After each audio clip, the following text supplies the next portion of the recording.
Going back to many, many years ago, when did you decide that you really wanted to try this acting thing? It was early on, wasn't it? I didn't decide until after I had done a movie. My whole family did it, and so it was the family business, and I just always wanted to carve my own path. I'm the youngest of 5 kids, and I was so influenced by my family in every other way that I thought, well, I gotta create my own identity somehow. But when it's around you so heavily, it's all I knew. It's all I grew up around.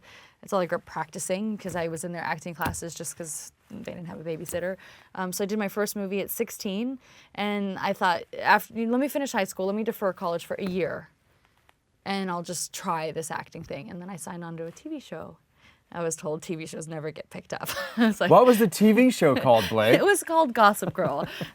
And I was told, you're lucky if you even make a pilot. Heard of it. And so I thought, it was a 6-year contract. How am I going to go to high school? I mean, how am I going to go to college if I sign something for 6 years? And they said, you'd be so lucky if you get 1 episode. 6 years later, I got the bug, I guess. It all worked out. It sure did.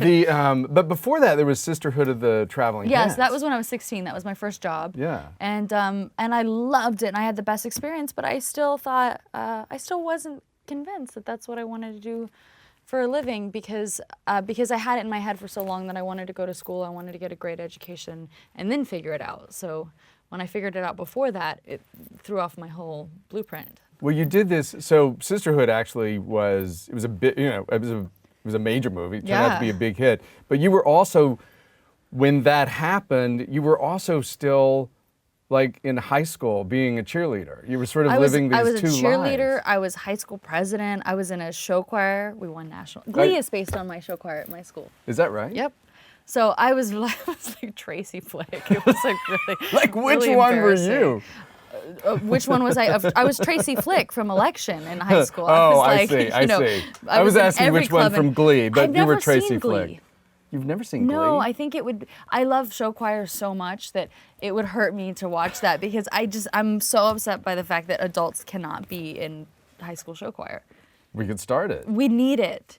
It's the best thing I've ever done in my life. I mean, I guess musical theater, being on Broadway would be the equivalent, but I'm not talented at singing or dancing, so that really kind of throws it off. But with choir, what's great is there's 43 other people that are talented at singing and dancing. You can hide in the background. Yeah, I would sing really loud because I just love to sing, but they would put me in the front row sometimes because I was smiling so much because I was so happy to be there because I couldn't believe that I was allowed to be in a choir and sing. But they would say to me, hey, sometimes when you're in the front and you shimmy in front of the mic, we can hear you. So just can you lip sync whenever you're pirouetting in front of the mic so we don't pick up your voice. So that was always that always felt really good.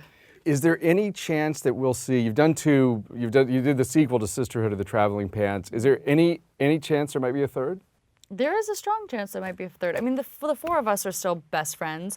To be able to create something together again is something that's always been a dream of ours, but it would have to be something that really made sense. If you wait this long to do a third movie, it needs to honor the story and the legacy. And what's neat about it is that I was 16 when I did the first film, and I played a 16-year-old, and now I'm 28, and I'd be playing a 28-year-old, or whatever age we end up making the movie if we did it. But doesn't that make it so much more interesting? That's what I'm saying. You deal with different things. So we wouldn't be making a movie for 16-year-olds again. We'd be making a movie trusting that our audience grew up with us, and I think that'd be a really interesting thing to explore.